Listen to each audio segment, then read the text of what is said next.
सांगायचं झालं तर काँग्रेसकडनं शीला दीक्षित ज्या दिल्लीच्या माजी मुख्यमंत्री आहेत त्यांचे चिरंजीव संदीप दीक्षित हे उमेदवार आहेत आणि भाजपकडनं परवेश वर्मा हे उमेदवार आहेत। त्यामुळं ही निवडणूक देखील किंवा ही लढाई जी आहे ती रंगतदार होती। ज्या टफ फाईट होत्या किंवा जेव्हा टॉप 10 निवडणूक मतदारसंघ होते त्यातील नवी दिल्ली हा मतदारसंघ होता। अरविंद केजरीवाल याच मतदारसंघात मागच्या काही वर्षांपासून आपलं प्रतिनिधित्व जे आहे ते करत होते, पण सध्या पोस्टलमध्ये ते पिछाडीवरती जाताना आपल्याला बघायला मिळत आहेत। अर्थात हे पोस्टल मतदानांची सध्याची आकडेवारी आहे, पण अरविंद केजरीवाल काही मतांना मागे जाणं ही देखील अरविंद केजरीवाल यांच्यासाठी किंवा आम आदमी पक्षासाठी धोक्याची घंटा आहे असं आपल्याला एक प्रकारे म्हणता येईल। सध्या आपण बघतोय अरविंद केजरीवाल यांचा पक्ष किंवा अरविंद केजरीवाल सध्या तरी पिछाडीवरती नवी दिल्ली विधानसभा मतदारसंघामध्ये असल्याचं आपल्याला बघायला मिळतंय। पुढे नेमके कल कशा पद्धतीने जातात हे देखील बघणं महत्त्वाचं असणार आहे। भारतीय जनता पार्टी सातत्यानं या कलांमध्ये आघाडीवरती असल्याचं आपल्याला सध्या तरी बघायला मिळतंय। एकंदरीत आपण पाहिलेलं होतं प्रमोद, ही जी लढत होती ती अतिशय महत्त्वाची होती। भाजपचे प्रवेश वर्मा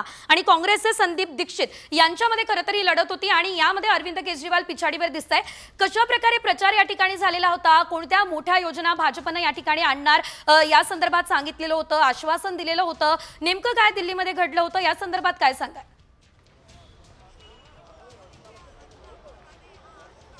अगदी बरोबर आहे। अरविंद केजरीवाल यांच्या पक्षाकडनं जोरदार प्रचार जो आहे तो केला गेलेला होता त्यांच्या, कारण मागच्या 10 वर्षापासून अरविंद केजरीवाल यांचं सरकार जे आहे ते दिल्लीमध्ये होतं। म्हणजे अँटी इन्कम्बन्सीचा मुद्दा जो असतो ना सेजल, तो अरविंद केजरीवाल यांच्या सरकारला किंवा आम आदमी पक्षाला या निवडणुकीमध्ये खूप टफ पद्धतीनं फाईट देताना बघायला मिळाला। कारण भारतीय जनता पार्टीनं हाच मुद्दा प्रचारामध्ये सातत्यानं उपस्थित केला। कारण अरविंद केजरीवाल यांच्या सरकारवरती 2 गंभीर जे आरोप झालेले होते त्यातला एक सगळ्यात मोठा हा गंभीर आरोप होता की दिल्ली दारू घोटाळ्या प्रकरणी अरविंद केजरीवाल यांनी लाच घेतलेली होती की त्यांच्या पक्षानं लाच घेतलेली होती आणि तो सगळा पैसा जो आहे तो गोवा विधानसभा निवडणुकीमध्ये वापरलेला होता।